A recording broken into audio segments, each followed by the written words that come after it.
Okay, so today we're going to be talking about closing equity gaps.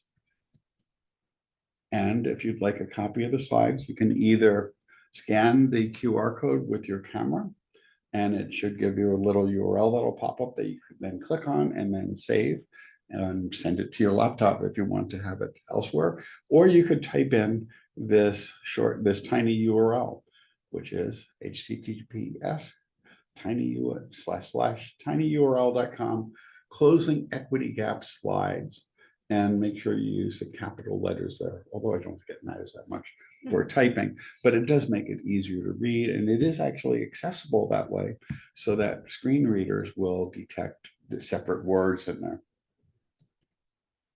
So when we're thinking about equity gaps in our courses, we're typically referring to gaps in achievements across race and ethnic groups, across gender, income status, and first generation status. And so for those of you who might be new to that term, first generation refers to students who are the first in their families to be attending college or to get a college degree. And so they may not have the same kinds of social and familial supports that students who have generational experience at college as those students. And here are some variations in secure graduation rates by race. This was the most recent information we could find at this point. New data comes out all the time, but this is from 2020. And what we noticed there is that there's some pretty substantial variations by race.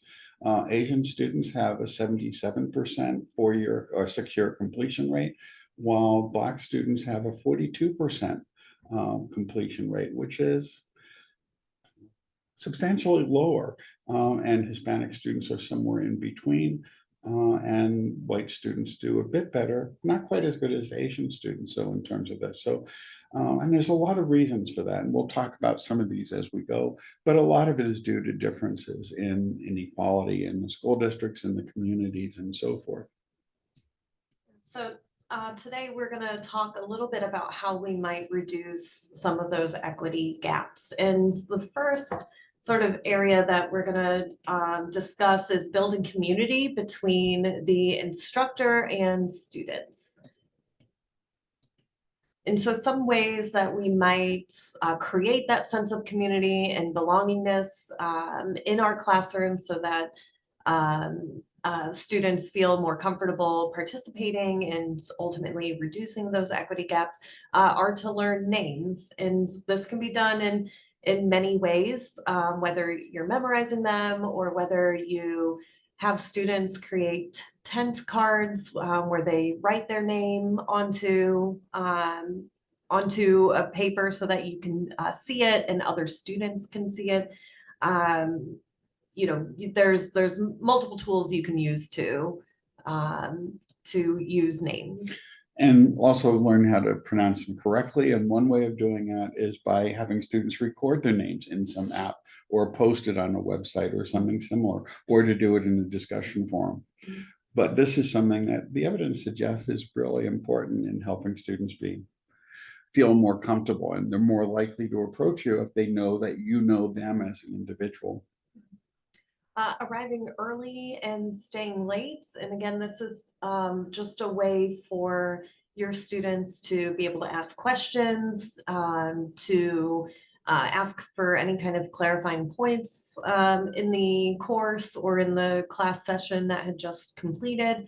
But it also gives you time to engage in conversation, even beyond classroom topics, just to give you the opportunity to humanize yourself and your students and to get those discussions going.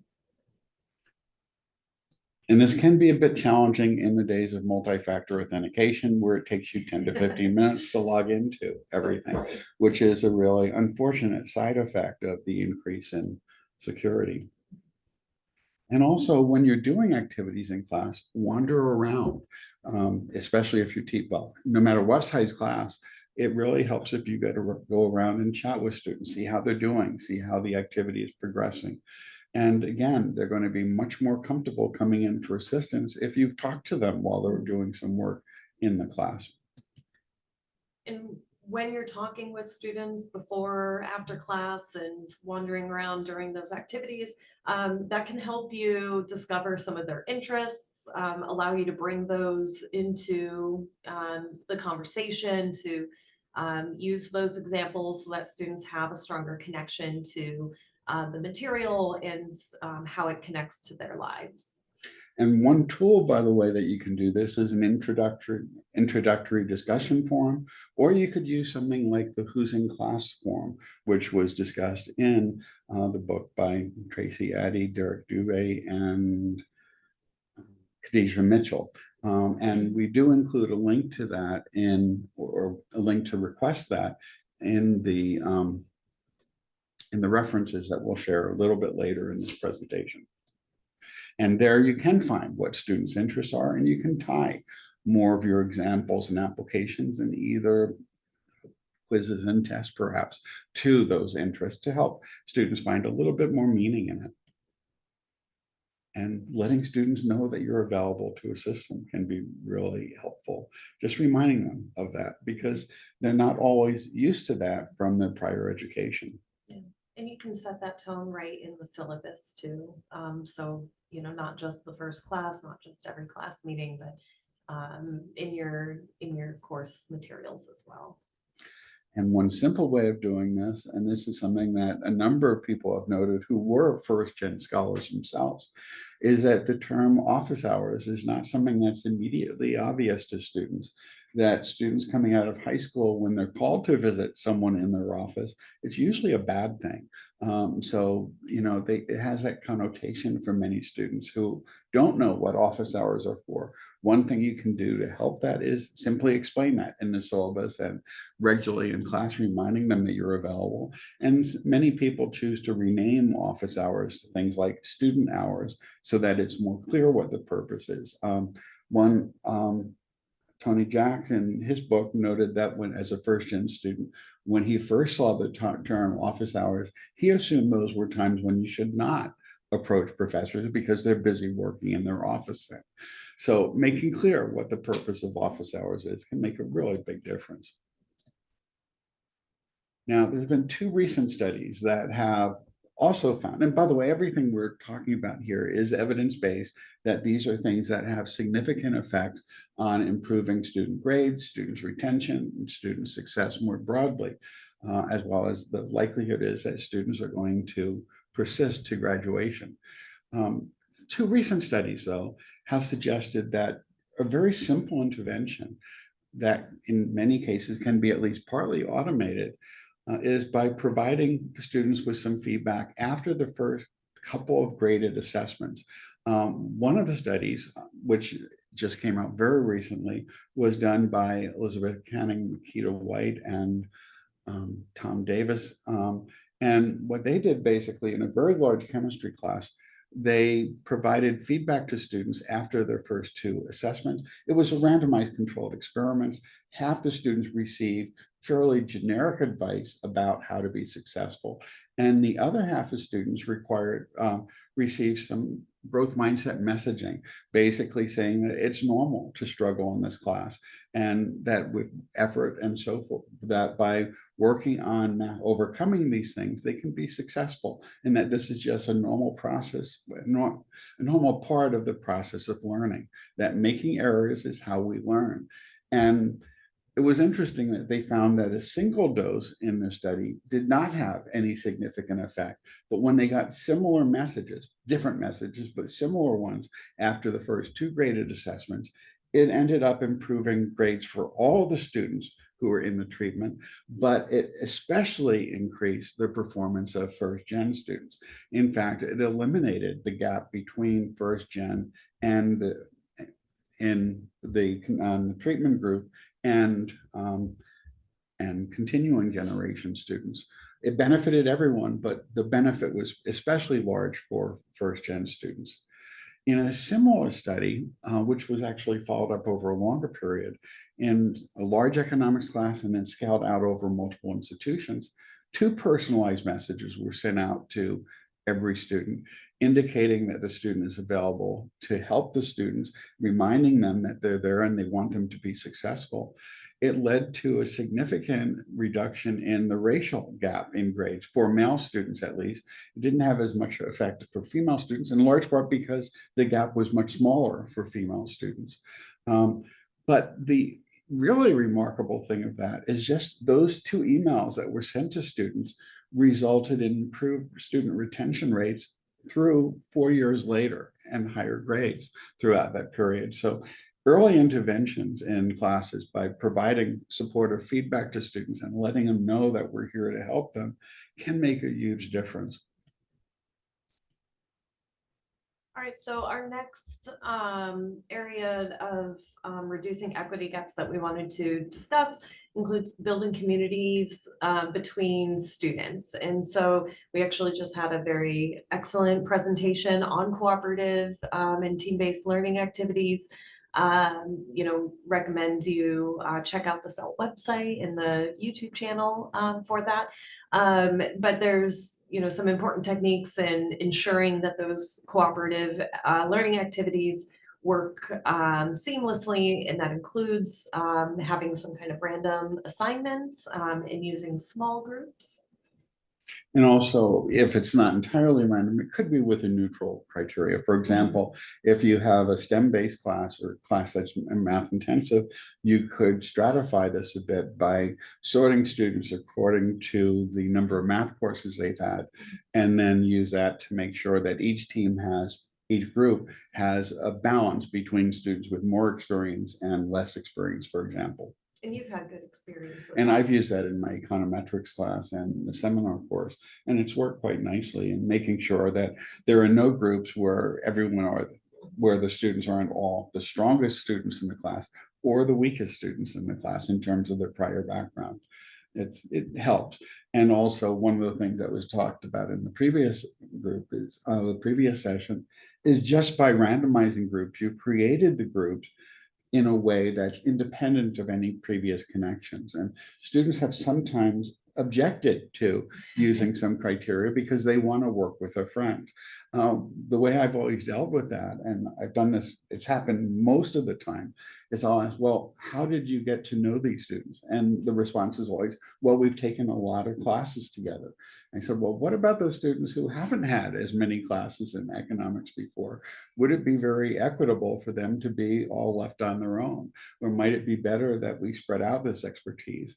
And the other thing that I've noticed is that by doing this, because it was created for the specific class and these specific activities, it tends to be focused on those tasks and those activities.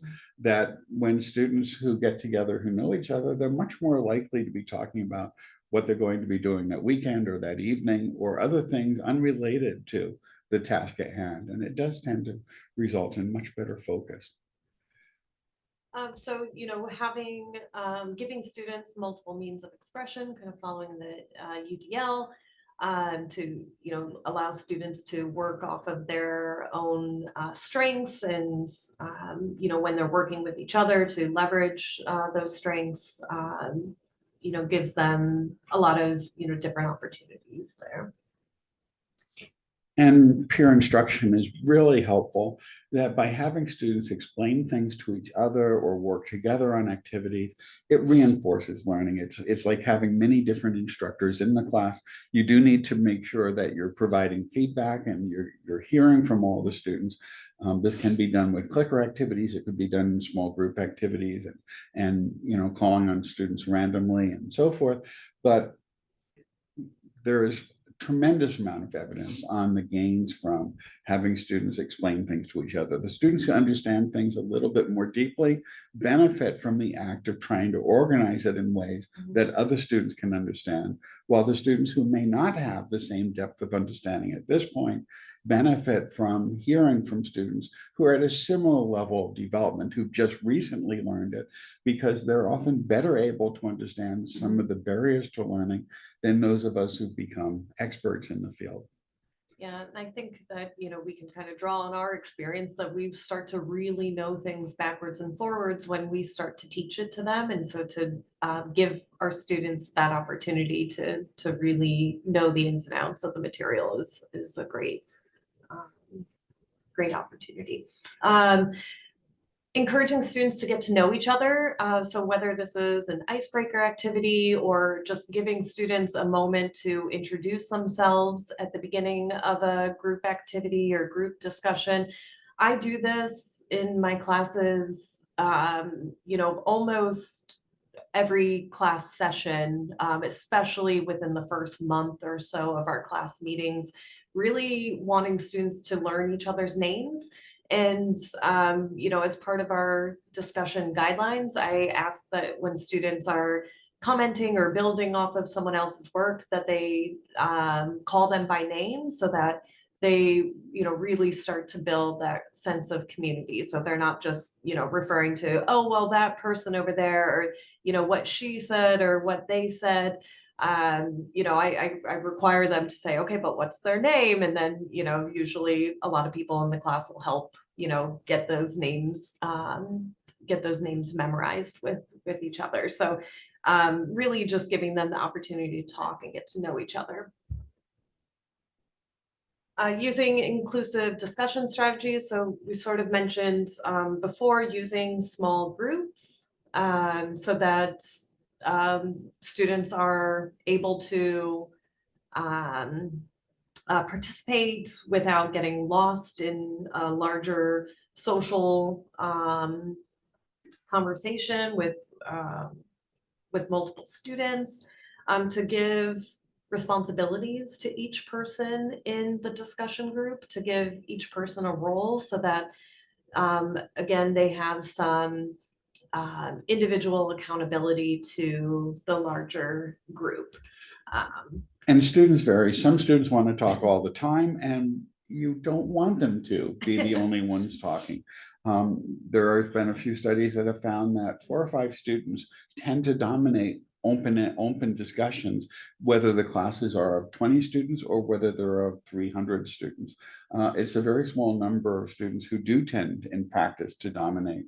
So make sure that you provide all students that opportunity. Small groups can do it. In the smallest group would be a think, pair, share type activity. And this gives all students a voice, especially those students who don't feel as comfortable speaking in front of a group, who are a little bit more insecure, or perhaps want to think before they say something. And having the small group interactions can be helpful. Discussion boards provide the same sort of benefit and can be used in larger classes as well, because if you've got 300 or 400 students, it's going to be hard to give everyone a voice to, other than in local areas where you may have, been talking groups of 2, 3, 4, and so forth.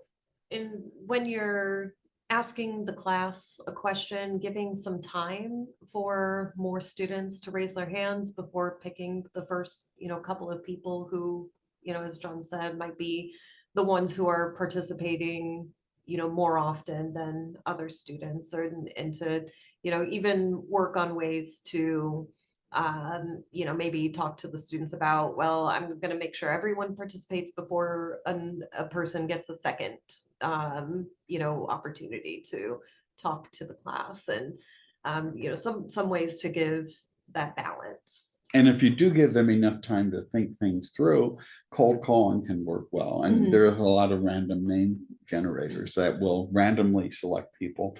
And there's others that will do it without replacement.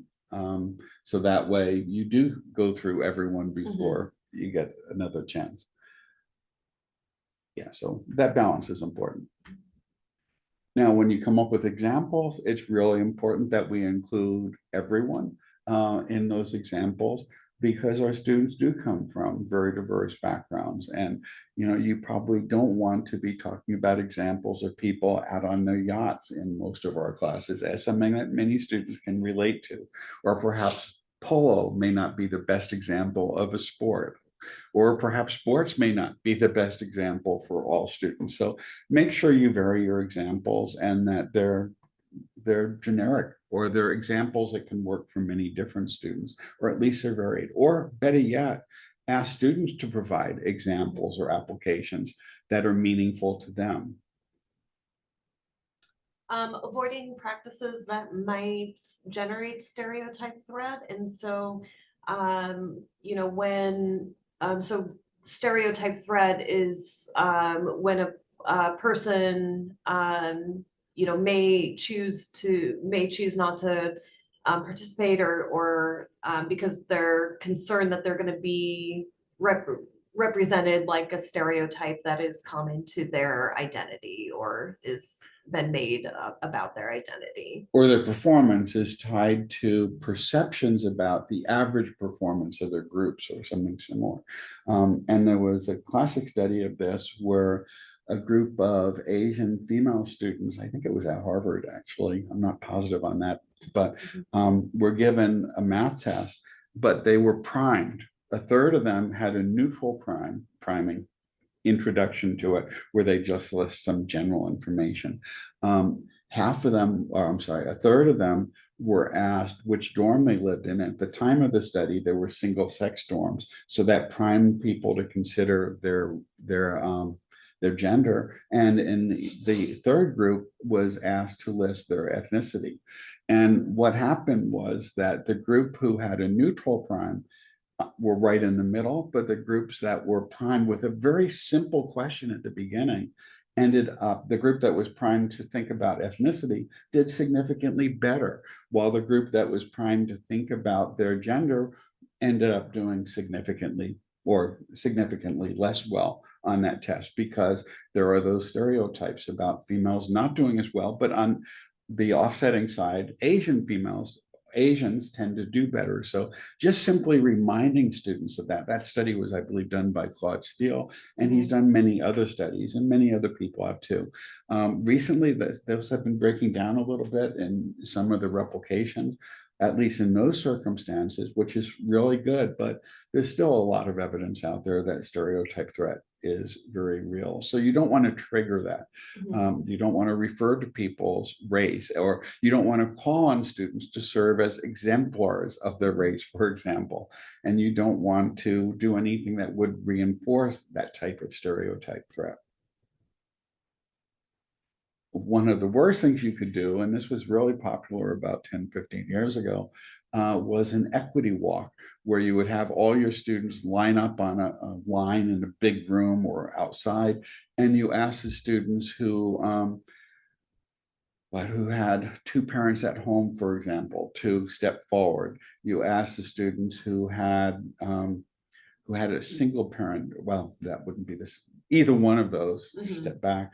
And basically, it was designed to illustrate the presence of privilege and so forth, but it very directly reinforced the stereotype threat by suggesting to students that they're not going to do as well because of circumstances that are outside of their control.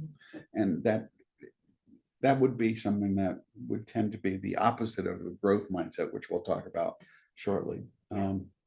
Decolonizing your curriculum, so thinking about whose voices are represented in the materials that you bring, the readings that you bring to your course, and you know, the curriculum overall.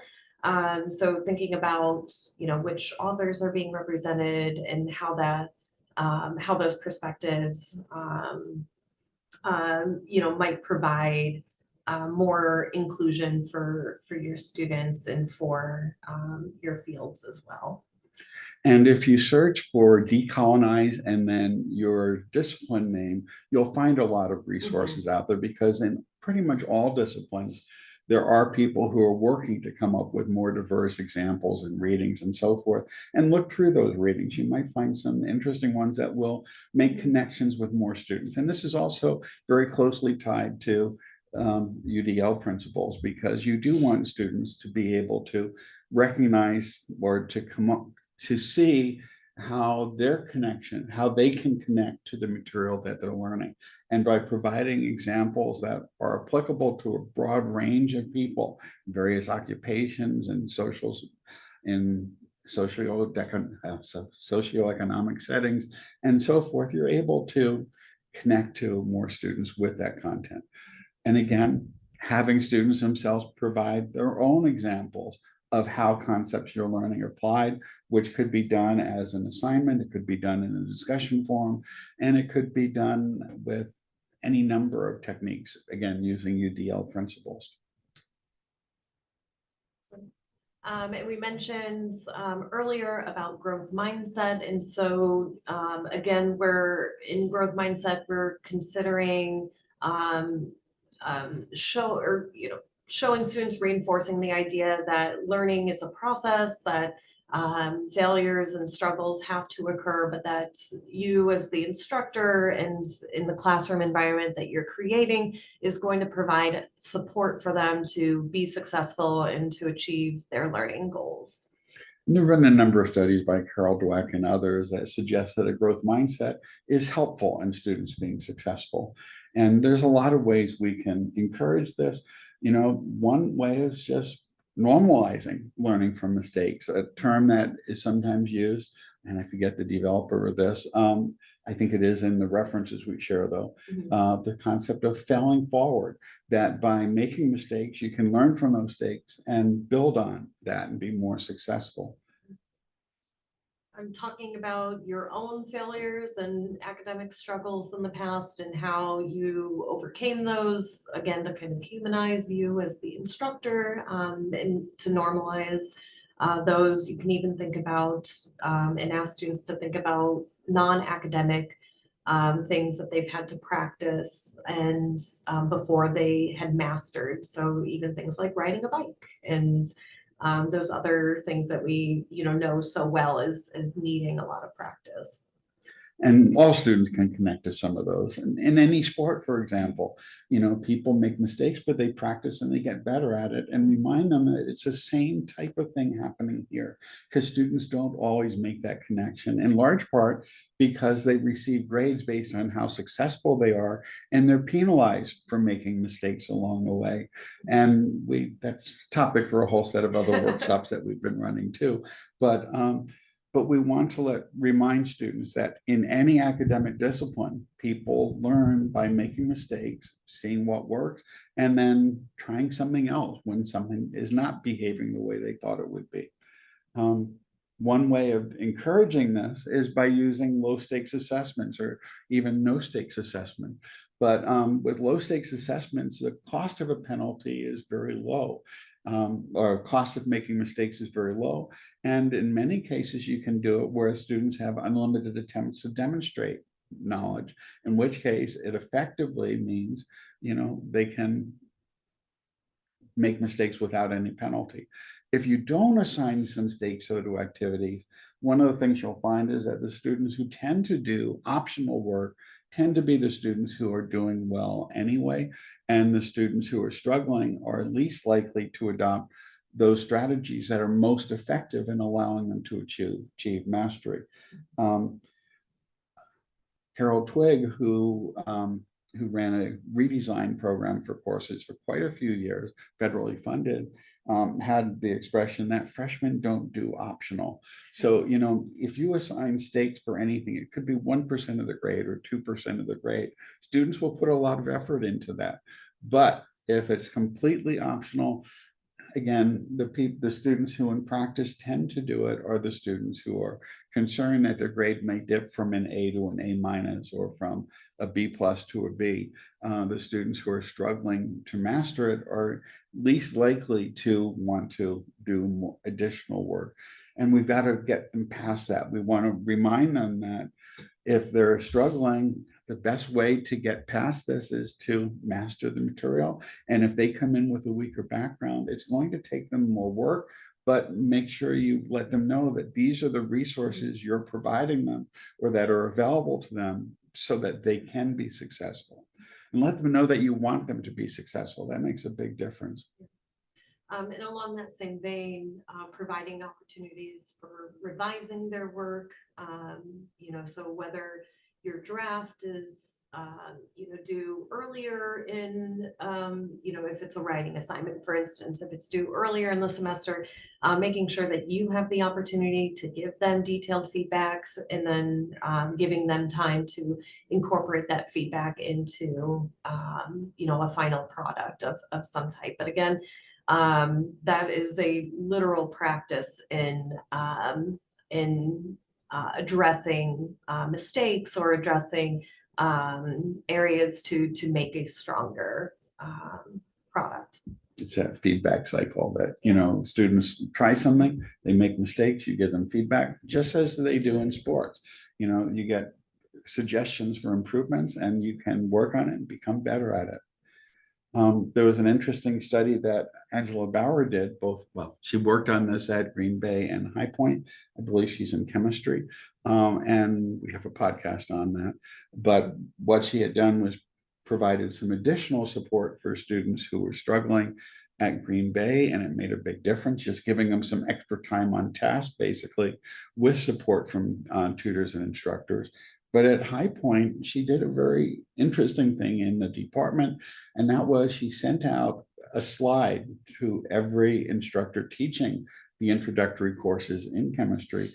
I think it was for each class period, which just had a growth mindset message. So each class day, there was just one message about someone who made mistakes, learned from those mistakes, and went on to become successful. And that ended up completely eliminating the racial equity gaps and the first gen equity gaps in those classes. And we already mentioned that study by Canning, White, and Davis, which was a study about growth mindset messaging in the chemistry class as well, which also ended up closing or substantially reducing the first gen equity gap. And there's another study by, I thought I had the reference there, but there was another study done by Elizabeth Canning and a few other people a couple of years ago that got a lot of attention, which was a study suggesting that not only student growth mindsets matter, but faculty growth mindsets matter.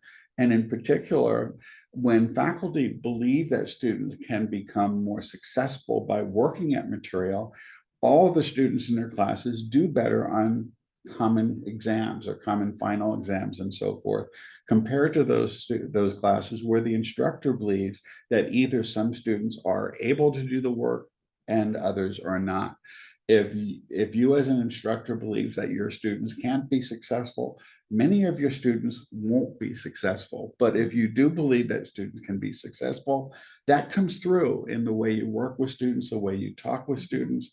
And that benefits all students, but again, it substantially reduced the equity gaps that we mentioned earlier. So again, everyone benefits when you believe that students can be successful, but the students who benefit the most are those who are most likely to be left behind. Or another way of looking at it is that if you really believe that students are either able to do the work or they're not, they either have that ability or they don't, you're doing a tremendous amount of damage to students. And it would be really helpful if you could get past that. So there are a lot of things that we can point to for evidence-based teaching strategies. Some of the most, some that have the most strong evidence include retrieval practice, spaced practice, interleaved practice, and metacognitive reflection. And so the idea here is that you're giving students ample opportunities to practice the knowledge that they are trying to learn. You're not just abandoning that practice after 1 week or one module, but you're giving them time to revisit that material at a later point, and that's our spaced practice. Interleaved practice means giving students opportunity to take knowledge that they're learning in one way and applying it to a new context. John, do you want to jump in? Yeah, the interleave practice is it's often mixed in with the space practice, but interleave practice is when students are faced with problems that involve not just application of a given concept, but some type of mixed practice. I mean, one example of this that illustrates it pretty nicely is there was a study done where students were watch videos on determining the shape of 4 different geometric objects, and then they were given 10 questions on each. In one group, they watched the video, they were asked 10 questions, and they went on to the next and got answered the next 10 questions. In the other group, the interleave practice was they watched all 4 of the videos, but then they had to answer the questions in random order. So interleave practice is when you mix up the types of models that students have to apply. So that's compared to block practice, where you learn something, you work on some questions and applications of that, then you move on to a different topic. That's the way most textbooks are set up, and that's the way most courses are set up, that we give students some new material to learn, they get applications of it, and then they move on to something different. And where the real gain comes with interleave practice is that people have to determine not just which numbers to plug into which formula or something similar, they have to be able to determine which model applies. It raises the cognitive effort required on it. And one of the authors of Make It Stick, who was here for our reading group session, noted that one of the other authors of the book Make It Stick, where they talk about this in great detail, was on an adult hockey team. And he was really upset because the coach was having him work on individual tasks and then practicing a little bit. But then he went very directly into situations where they had them apply all those skills. And he was a little bit concerned because he felt they hadn't mastered the specific skills and going on. And then one of the co-authors said, well, it sounds like that that coach may have read our book or read our studies, because what he's doing is interleave practice. And that is also done in sports, that you start off with simple tasks, you practice them, but then you move into more complex situations where you have to determine what to apply in something that's not as well determined. And that's what interleave practice is all about.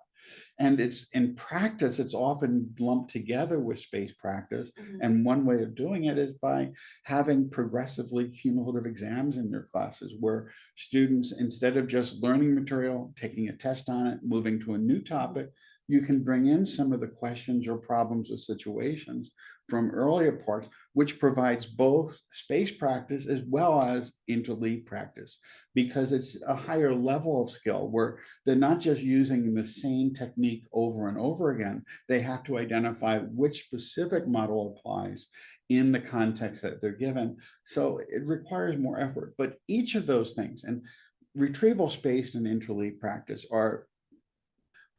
have been found in thousands of studies to be effective. That those are pretty much the things that have been found in every study of these things as being important. And retrieval practice was originally referred to as a testing effect before it was noted that there's many ways in which you can engage in retrieval practice, but the use of that term dates back over a century now. So it's one of the most persistent and most robust results of anything. But giving students the chance to practice and making the practice progressively more challenging by spacing it out and adding that interleaving also raises the benefits from it. And the benefits are that you end up with increased long-term recall of the material, as well as a greater ability to transfer that knowledge for new applications. Metacognitive reflection is something that's been studied more recently and also seems to be really important, where you have students reflect on what they've learned and how their learning is progressing, so that the better students are able to recognize how well they understand things, the more likely they'll be successful in the rest of their lives at learning new things.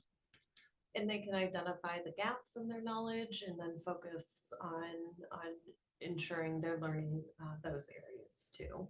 You know, lots of ways to incorporate that structure. Like John was saying, you can, you know, retrieval practice through low stakes assessments and having cumulative exams, you know, throughout. So no matter what kind of activities you're doing in your class, there are ways to use all of these practices in your course.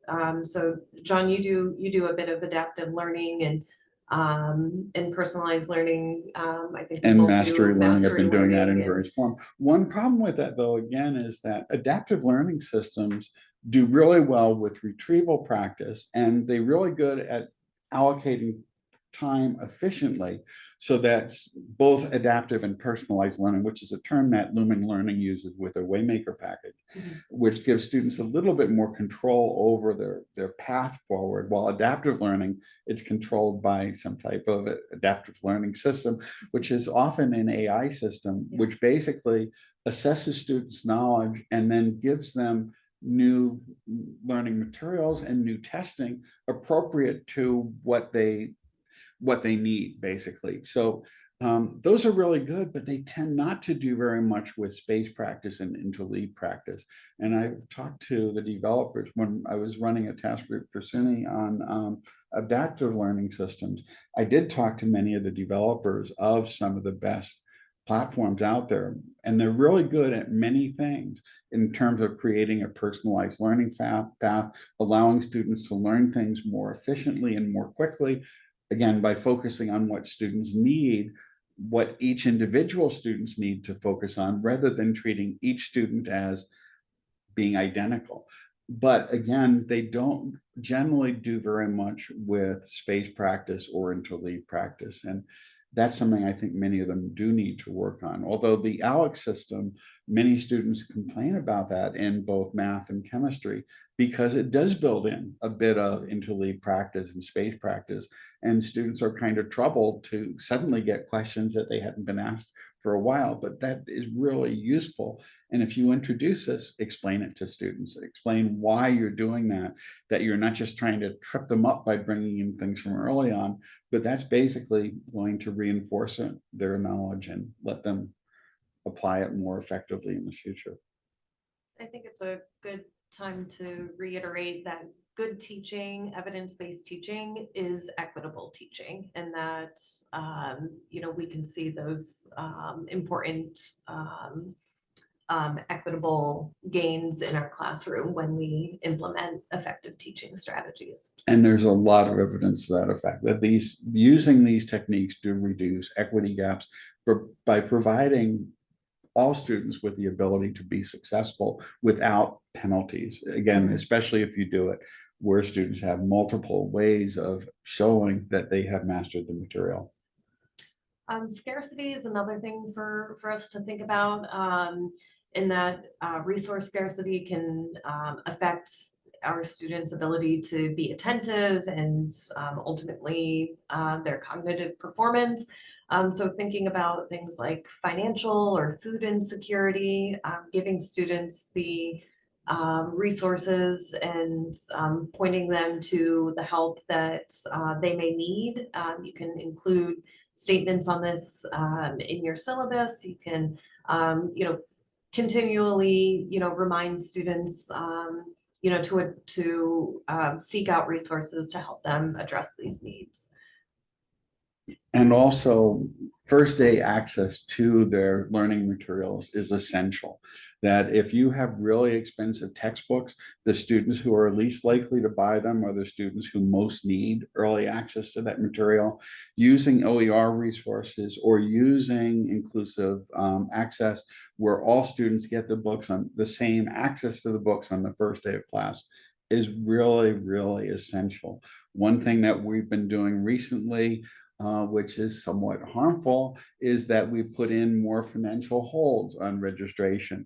So we see more students who are struggling financially, not able to enter classes until the classes have been underway for a while. And while that may allow students to pay bills, it's also much more likely going to lead to more students failing and being unsuccessful.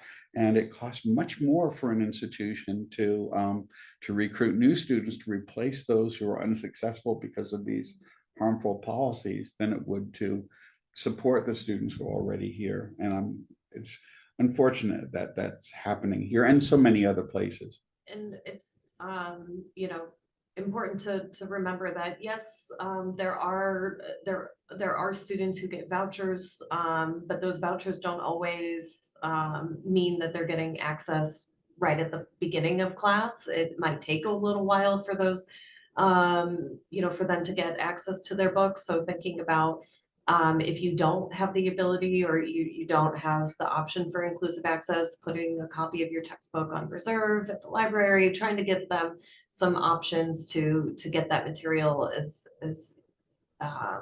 quickly as possible. But again, the students who are most likely not to borrow books or not to use the books are the students who struggle financially. So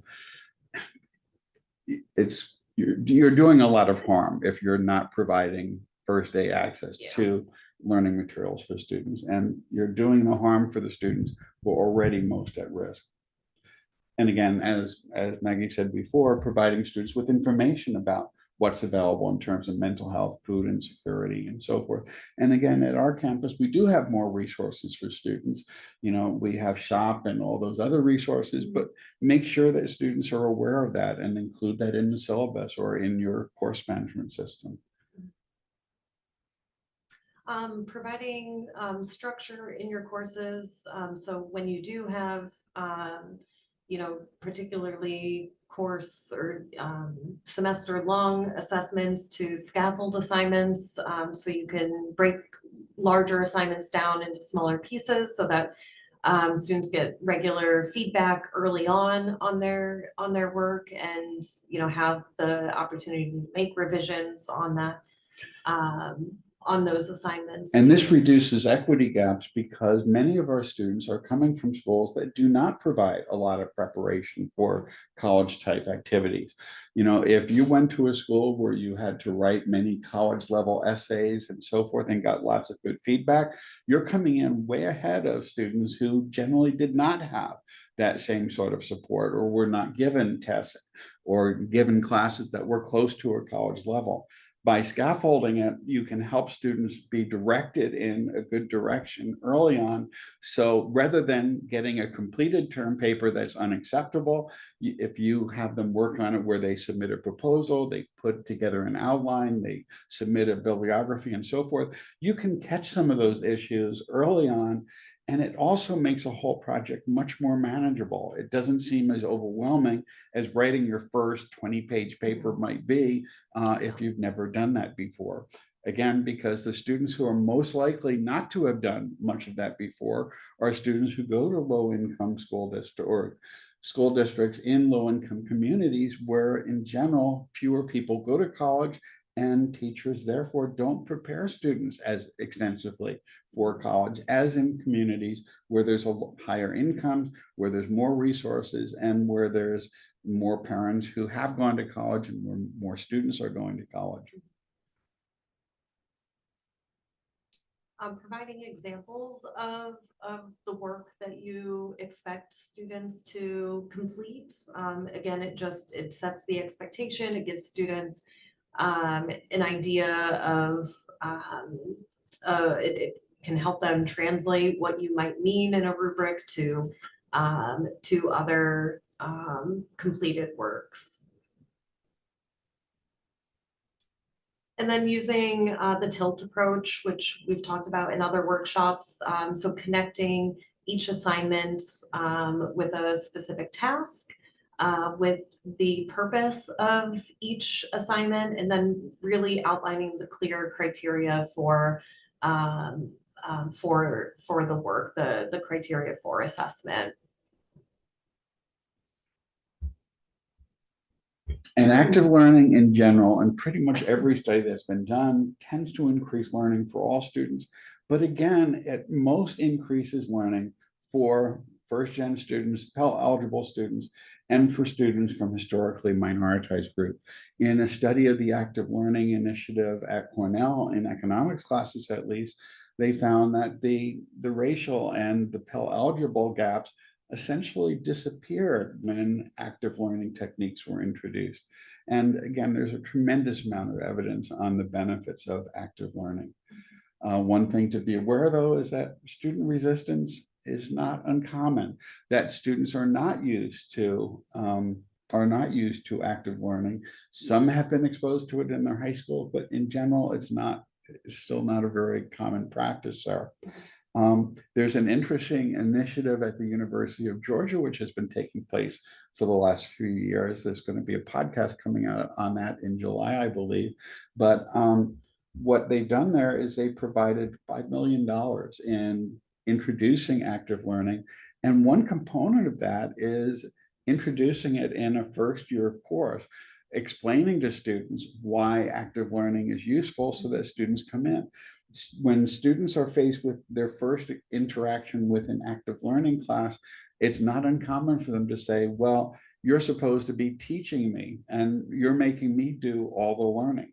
And that is kind of what active learning does. It allows students to do the learning rather than passively listening to someone else who already learned the material. It is more work, and it also reveals gaps in understanding, which makes it a little bit less comfortable. There was a study at Harvard done about 3 or 4 years ago now, where students were asked, where classes were assessed in terms of whether active learning was used as a significant share of the instruction. Students in those classes found that believed that they learned less than in lecture classes. Yet when the actual performance and learning of students was assessed based on class grade, final exam grades, and so forth, students learned more in active learning classes, but believed they had learned less. So it's important to explain to students why you're using active learning and let them know that this really increases their learning, even if it may not always feel that way. Because it's really easy to feel you understand something when you're sitting there listening to a lecture that makes a lot of sense. But it's a lot more difficult to do that if you're struggling with a problem and you don't quite see how to get it now. And with active learning, those things become exposed before the first high stakes exams or before any exams, and it's a little bit less pleasant. And I think it's important to say that active learning, growth mindset, like really believing in your ability to succeed, all of that comes about a little bit easier if they have a sense of belonging and community in the classroom. So all of these things can work together to help students, be successful and to reduce these. You need to gaps. develop that trust that this is going to work and that this is being done for students' benefit. And you're not trying to catch them in, their vulnerable risk, and speaking out in front of the class, but that, it's that's what your class is for taking the risk to try to learn and to learn from any mistakes. Yeah, you do have to build that trust at first. And that's really important. And that's all we've got. We also have these resources. If you downloaded the slides at the beginning, you can always go back in the video and scan the picture or type in the URL.